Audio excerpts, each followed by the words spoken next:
What's up, YouTube? It's NG, and I am back. Today, what I'm into is these foldable phones. I know I say that a lot because that it really is where my interest is going with these mobile devices.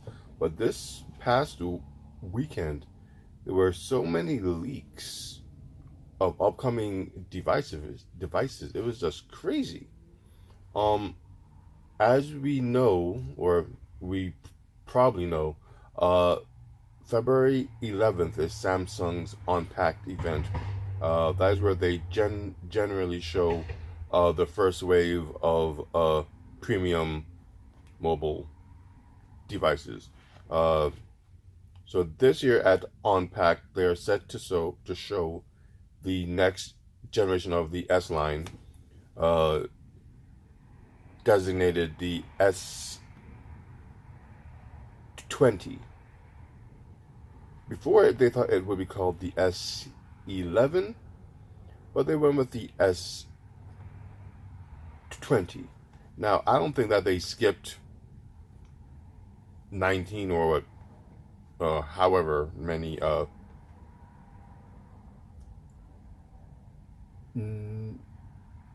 numbers when they were naming it. Because if you think about it, the S10 is the S10, the S20 is the S20. So the S10 pretty much just reset their whole paradigm for naming their devices. Personally, I think it's pretty slick. S10, S1, S20, S2. You know, it's cool. But that's not the big thing, though it is a big thing. It's the quote unquote next big thing. But also at this Unpacked event, they should be showing off the Galaxy Z Flip.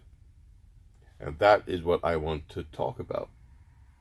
This weekend alone saw 3 separate leaks, maybe 4, of the Galaxy Flip in action. And then, if that wasn't enough, during the Oscars, which I didn't see, but I heard about this a little bit after, Samsung actually had a official advertisement for the Z Flip. They haven't even had any official ads for the S20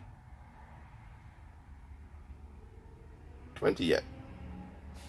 And that's crazy that they would push the Z Flip before they push the S20 phone. So that was something. Now the Z Flip, based on what I saw, and why I'm getting well, again, I am more excited for it now than beforehand, is the fact that it really does look to be just, well, not just a bigger S10 or S20, but really its own device. The size of it, the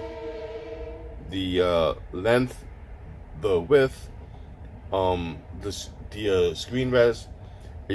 It's not just a S20 that flips as I first thought it was.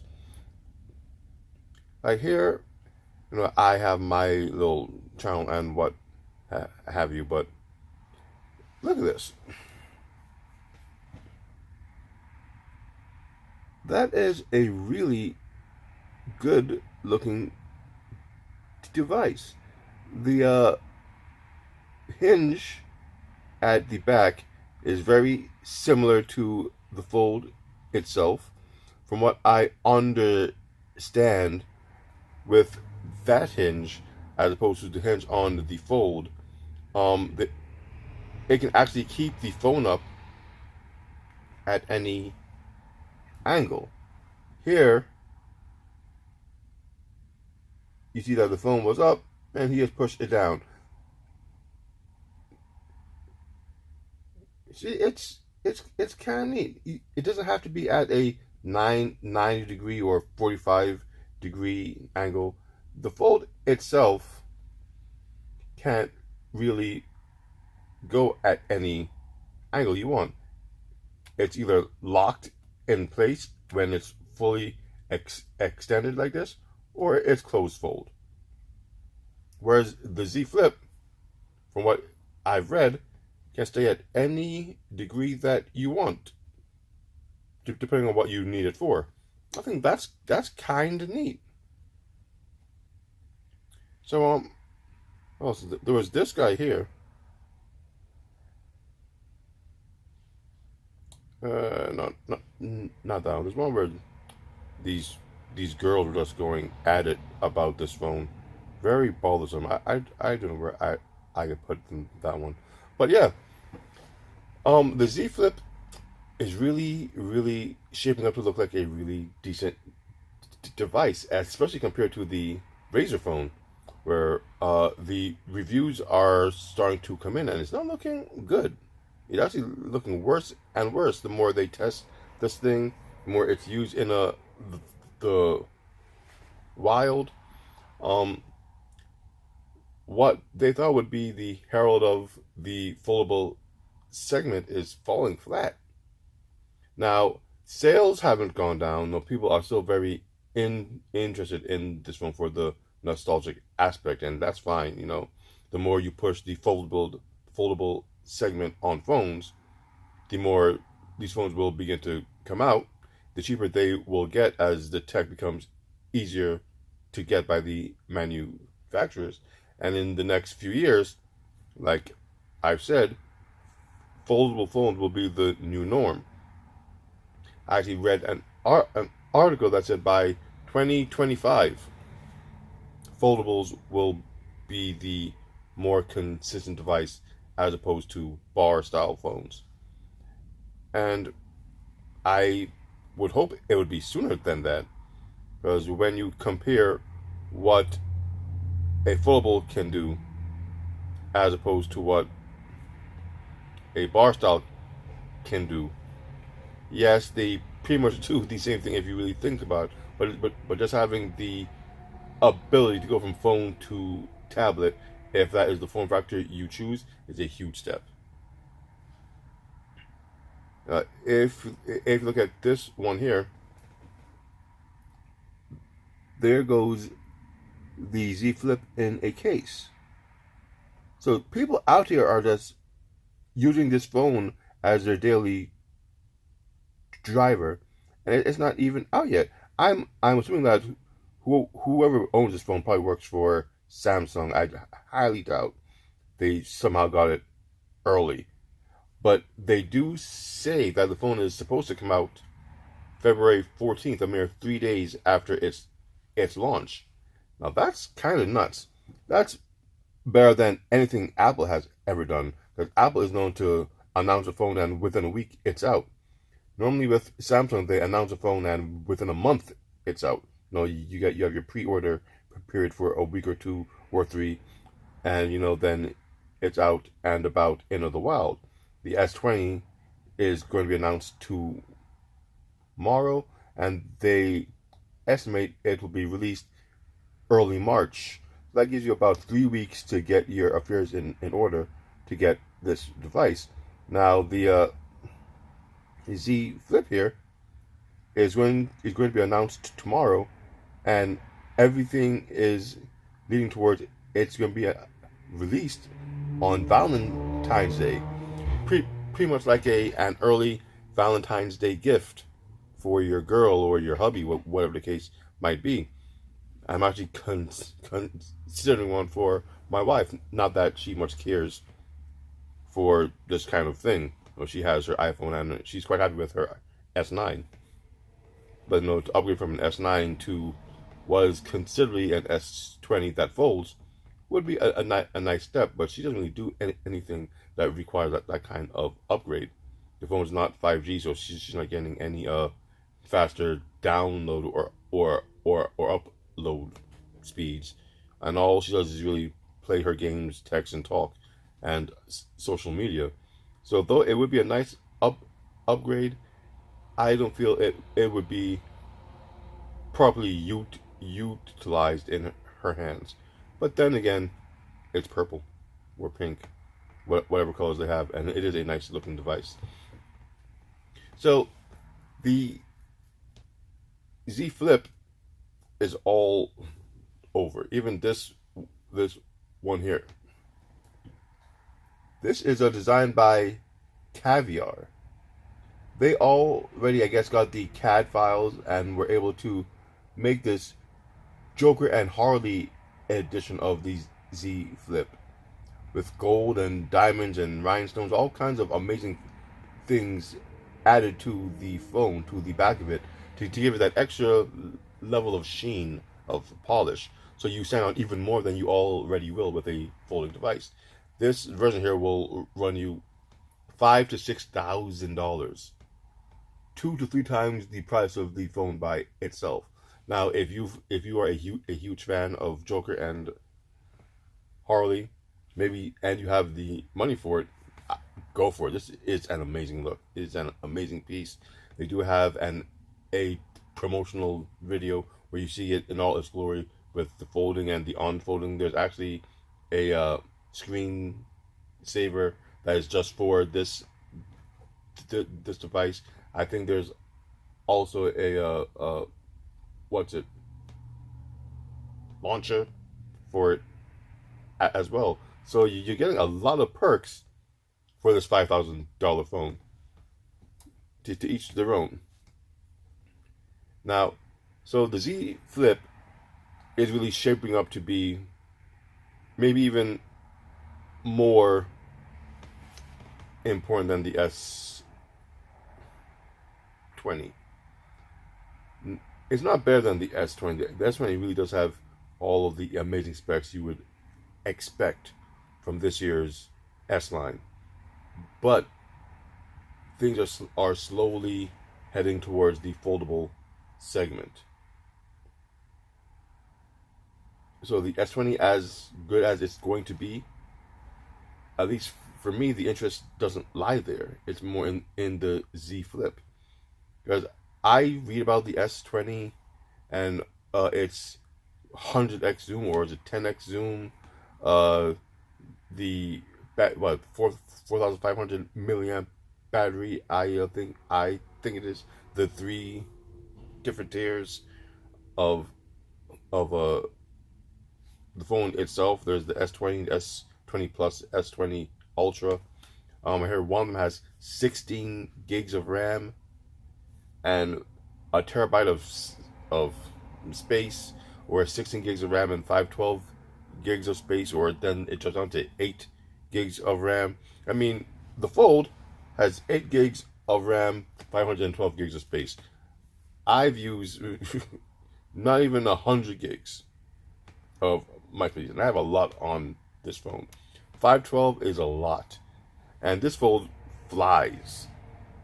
Everything I am doing, this thing can handle, no slowdown, nothing.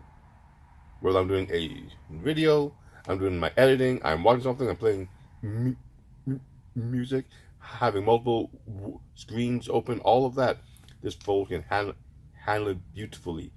And I've been using this thing hard since day one in October. What is it? September. And this thing has 12 gigs of RAM, 512 storage. So this is a 12 and a 5. Can you imagine 16 gigs of RAM with a terabyte? That's more powerful than most laptops. And with DeX, you could probably use the phone as a laptop. And truthfully, they didn't speak much about DeX when it came to the S20, but I'm sure that DeX will work if you have, like you say, a extra screen and a keyboard and such. If you can do the entire DeX setup, which is worth it in many cases. I use DeX extensively. Your home, or even if you're on the go, if you have the right hardware, that S20, even the Fold, makes an amazing PC, or makes for an amazing PC experience. But yeah. So though the S20 is the star of the show, I think the success of the Z Flip would be much, or is what we should be looking out for. Because if that thing, if that phone can appease the masses and their criticisms of foldable tech, we will start seeing them that much more in the market at a more affordable price tag. Not everyone has 1,500 or 1,400 or 2,000 or 2,500 or whatever these things cost now to spend on one. Even if they have an interest in one, the price really is too damn high for many of them. The Razr by Motorola, great look, great design, brings back all of the feels of the original, but it is $1,500 for a mid-tier device. And someone say that is way too expensive for something with specs from 2018. And I'd have to agree, but it looks so good. And again, that foldable tech, because it's a different type of foldable tech. It's not the same kind of hinge mechanism that the Galaxy Fold has. It's new tech to get it to fold flat, as opposed to the Fold, which has a little opening. You're paying for these advances in tech. Now, I don't know the type of hinge that the Z Flip uses, but based on the videos that I've seen, it does fold flat. And at the back, the hinge does resemble the hinge on the Galaxy Fold. So, oh, and also with the Z Flip, they use a foldable glass, a very thin layer of foldable glass, so it should be that much more durable. You know, before there was complaints, oh, you can't use your fingernail on the Fold, or an S Pen or a stylus of any sort. I don't know why you would use your fingernail on your phone. I don't use a fingernail on any of my phones. Maybe if I have to scratch off something. But then again, with my Galaxy Fold, I have it closed when I don't have it in use. So I've never had to scratch anything off of my screen. And when it does get fingerprints, because it does, you get your little microfiber cloth, wipe it down, you're good to go.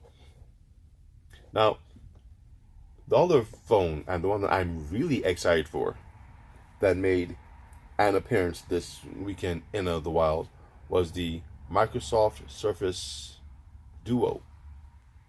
Now, that phone, as much as I love Samsung and what they are doing in the tech scene here, pushing the boundaries of new mobile devices, whether it be phones, TV, speakers, whatever, my favorite mobile device and my favorite OS, even till this day, was Windows Mobile, or Windows Mobile 10.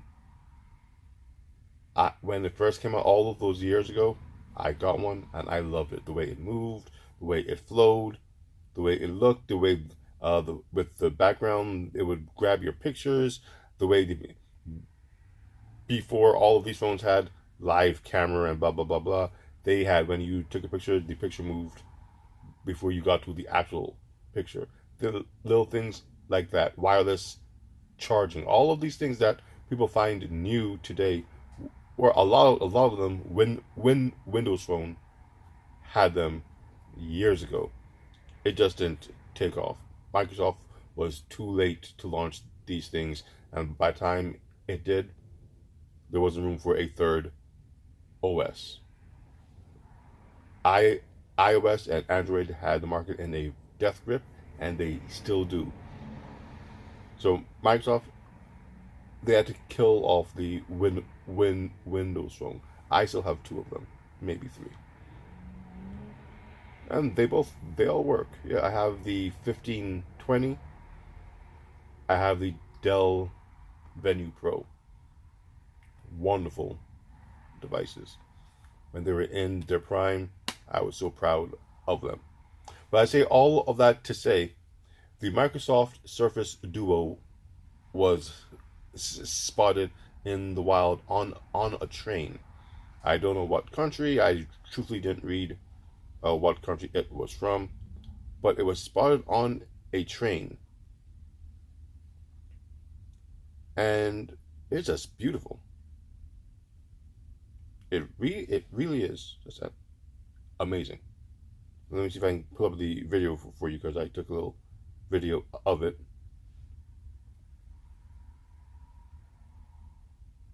Okay. As you can see, there's the guy using the Surface Duo. He has it folded over. I don't know if he's playing a game. Yeah, it looks like he's doing a game. Some text.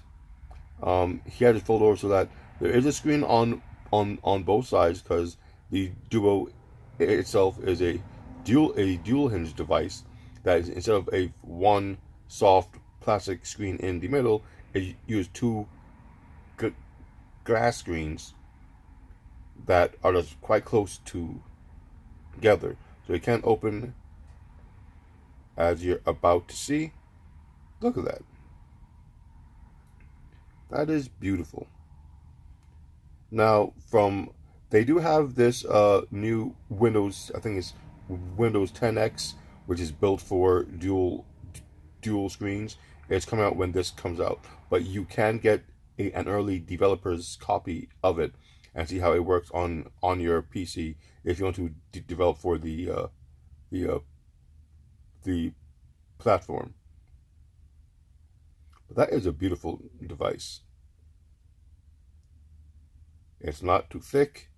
It's large enough that whatever you might need to do on the go, when it's open, it's like a small laptop screen. You can't argue with this tech. Yes, the Surface Duo isn't foldable tech, as in foldable screens, but it's in essence the same type of device. And truth be told, if it comes to fixing one, it's probably better to actually have it. That will definitely be my next. Well, let me not say definitely. I definitely want that device. It will definitely be one of my next devices. It's an optimized version of Android by Windows. So it's not a Windows device per se, which is a little sad, because when I first saw it, I really thought that they were going to relaunch Windows Mobile. It's an Android device. But having an Android device means they have access to the Play Store, which was the biggest hit to Windows Mobile. No one wanted to develop apps for the platform. Everything worked. Well, everything it had worked. But when things would come out for iOS or Android, many times Windows Phone just didn't get. So with guys like me who are diehard fans, we just did without. And it worked out fine, because all the important apps they had a version of it there. So it wasn't the worst, but it could have been so much better if only they had the wide swath of apps that iOS and Android have. Now they do. It's an Android device, and they have an optimized version of Android to run their Windows apps and such. And now, and we all know that Windows, they have a whole suite of Microsoft Office apps and services that run on Android. So it's very likely that on this device they'll run even better than they'll run on most other things. Because I'm pretty sure that Microsoft is going to make sure that if you decide to purchase their device over all the others there, that what you use on their Microsoft device will work. Because it would be the worst thing in the world for a company to have a Microsoft device with Microsoft services running on that device, and those services not run the best that they possibly can. Especially with all the foldables coming, you want your foldable device to be the one to showcase how they should do it. Kind of like what Google tries to do with the Pixel line of phones. They say this is how pure Google is. All of the other OEMs can take what they want and how they feel to do it and do their own spin on it. But the pixel line is the pure Google experience, how they want Google to be. And for the most part, it's a wonderful thing. I have a Pixel 3a. It is a really fun device. The bloatware, all that non-existent. Even my Fold, as much as I love the Fold, the form factor, I don't need two different internet browsers on my device. Where the Fold has Samsung browser and Chrome. I don't need two different messaging apps on my device. But I have Samsung messaging and Google messaging. It's a lot of extra, and it's not necessary extra. So I'm pretty sure that with the Surface Duo, they're going to have Microsoft's Edge launcher pre-installed and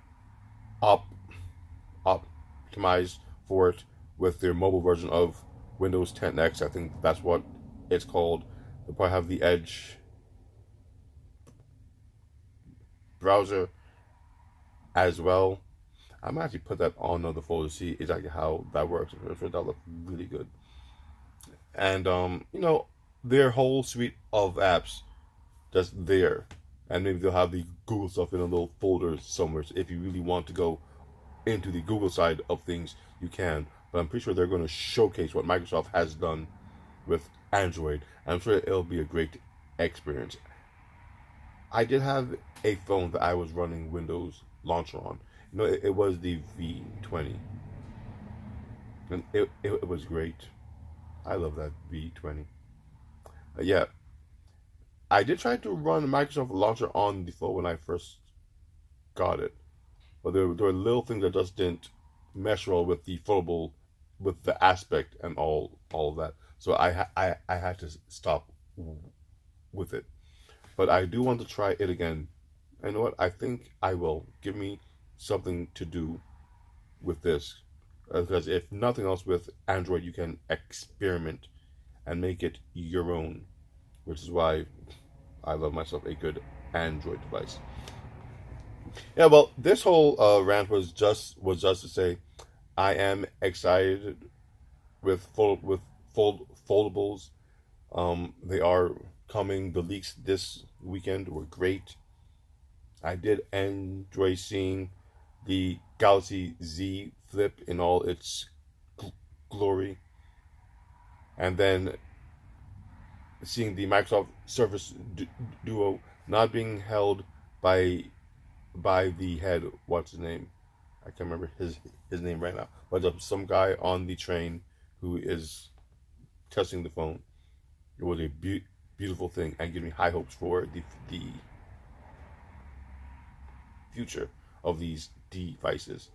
Because in the pictures, in his use, you saw how he changed the aspect, open, close, horizontal, vertical, all the different ways this thing could be used and aid you in your workflow. So that's pretty much it. This is Angie, and this is what I'm into.